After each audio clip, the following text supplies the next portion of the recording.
All right, guys. Painful loss for the Utah Jazz against the Oklahoma City Thunder. This is the Utah Jazz postgame show on the Hoops Nerd channel. I don't want to play Oklahoma City again. I don't want to play them this season. I think this is the last time we get our face punched, heads bashed in by the Thunder. And I just hope the Jazz don't meet the Thunder in the playoffs this year. They're a different team than they were before. After 4 times playing them, it's very obvious. I'm not going to talk about what Russell Westbrook said. Like, Jazz fans and Russell Westbrook just don't get along. It's just how it is. It's not going to get better. You shouldn't be surprised at this between Westbrook and fans. It's a hate-hate relationship. And you know what? I'm fine with that. If he hates playing here, it's fine. I just hate that hate seems to make him play better. So Jazz fans, be nice to him. Tell him he has a really attractive face and that he's really awesome and that the baby cradle thing is great. Do those things because for whatever reason, when you make him mad, he plays better. He hits threes. Somehow Russell Westbrook shoots like 60% from 3 against Utah.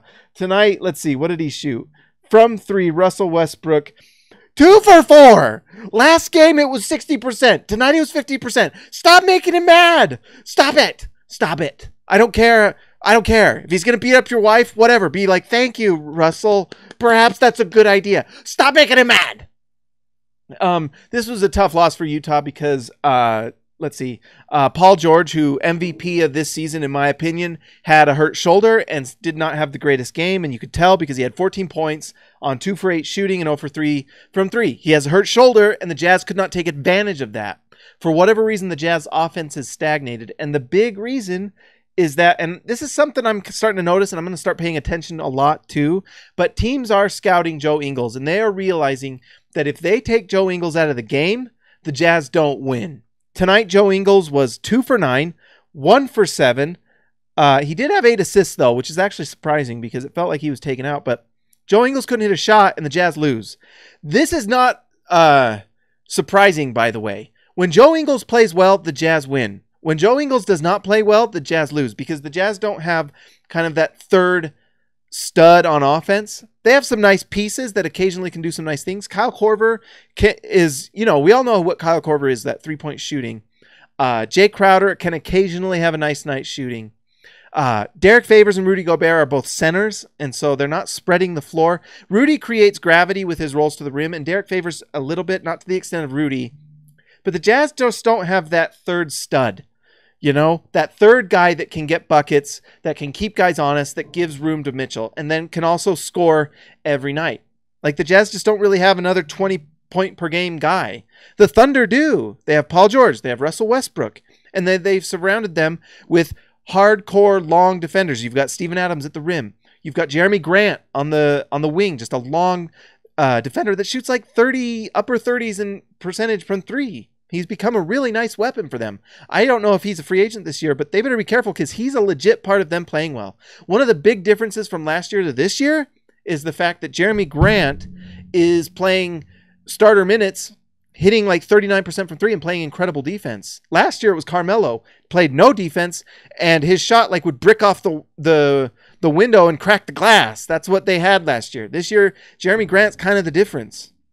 And they've got that, let's see, I think his name's Terrence Ferguson, who's been a really nice rookie for them. Tonight, 1 for 4 from 3, but normally he's a really nice shooter. They've done a nice job filling this team around Russell Westbrook and Paul George. Paul George has been phenomenal this year.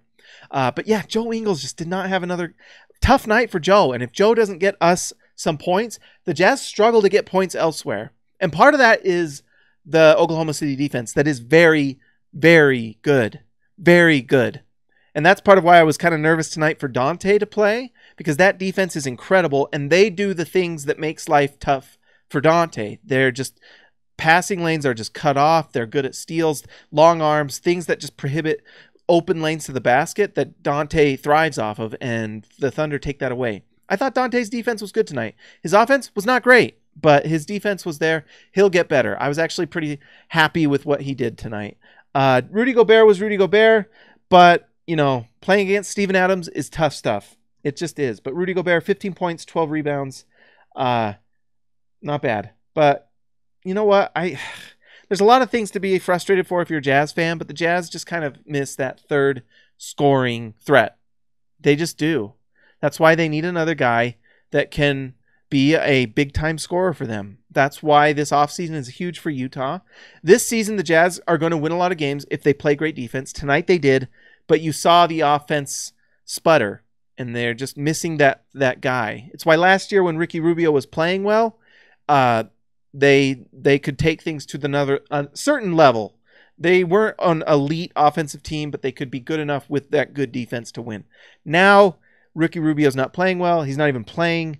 Your Dante Exum's coming back from injury. Royce O'Neal is nice, and I actually think Quinn needs to look at playing Royce at the 4 a little more. Tonight we saw it again. All of a sudden the Jazz go on a run. That was not a coincidence. You had Dante in the game playing defense. You had Royce at the 4. He hit a corner 3. I want to see more of that.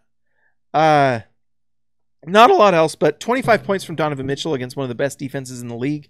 Part of that is because they put Paul George on Joe Ingles the whole night, and Donovan Mitchell. But even so, Donovan scored 36%, but 37% from 3, which was nice. So frustrating stuff for Utah.